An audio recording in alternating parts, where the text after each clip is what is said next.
చదువు విషయాన్ని ధర్మాన్ని నేర్పే విధంగా కొనసాగాలని, అది రాముని చూసి నేర్చుకోవాలని శ్రీదిడ్డి చినజీయర స్వామి తెలిపారు. నాచారం ఢిల్లీ పబ్లిక్ స్కూల్లో చైర్మన్ కొమరయ్య పల్లవి దంపతుల ఆధ్వర్యంలో సీతారామ కళ్యాణ మహోత్సవాన్ని ఘనంగా నిర్వహించారు. ఈ కళ్యాణ మహోత్సవానికి ముఖ్య అతిథిగా హాజరైన చినజీయర స్వామి మాట్లాడుతూ ఈ సంవత్సరం ఈ నెల చాలా పవిత్రమైనదిగా అభివర్ణించారు. ఎందుకంటే 500 సంవత్సరాల తర్వాత రాముడు తన స్థానానికి చేరుకోబోతున్నాడన్నారు. రామాయణ వృత్తాంతాన్ని వివరించారు. ఇంత మంచి కళ్యాణ మహోత్సవ కార్యక్రమం చేపట్టిన కుమరయ్య దంపతులను అభినందించారు. విద్యాలయంలోని పిల్లలందరికీ రాముడి ఆశీస్సులు ఉండాలని అన్నారు. నేడు విద్య గర్వాన్ని పెంచే విధంగా కొనసాగుతున్నాయి. వాటిని తగ్గించి ధార్మిక విద్యను కొనసాగించాలని, అలాంటి విద్య ఢిల్లీ పబ్లిక్ స్కూల్తో కొనసాగించాలని సూచించారు. ఫిబ్రవరి 20 నుండి మార్చి 1 వరకు ముచ్చింతల్లోని సమతామూర్తి 2వ వార్షికోత్సవానికి ప్రజలు అత్యధిక సంఖ్యలో పాల్గొని స్వామివారి కృపకు పాత్రులు కావాలని కోరారు.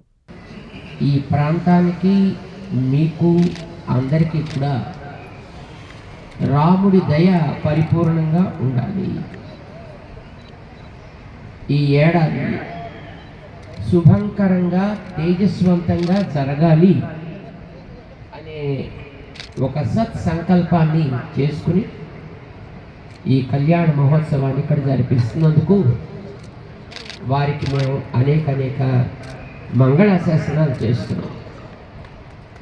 వారికి ఈవేళ వస్తామని మేము ప్రామిస్ చేసాం. మాకు కొద్దిగా గొంతుకు అసౌకర్యంగా ఉంది ఈవేళ, but still because we have promised we want to see that it is fulfilled. మీతో పాటు కలిసి ఈ కార్యక్రమంలో పాల్గొని మీ అందరి యొక్క శ్రద్ధకి, మీ అందరి యొక్క ఉత్సాహానికి, ముఖ్యంగా వారు నిర్వహించేటటువంటి విద్యాలయాల్లో చదువుకునేటటువంటి పిల్లలందరికీ రాముడి దయ పుష్కలంగా ఉండాలి అని ప్రార్థించాలి అని వచ్చాం. మీ అందరికీ అందుకు మంగళాశాసనాలు చేస్తున్నాం అని డిసైడ్ చేసుకున్నటువంటి ఏడాది.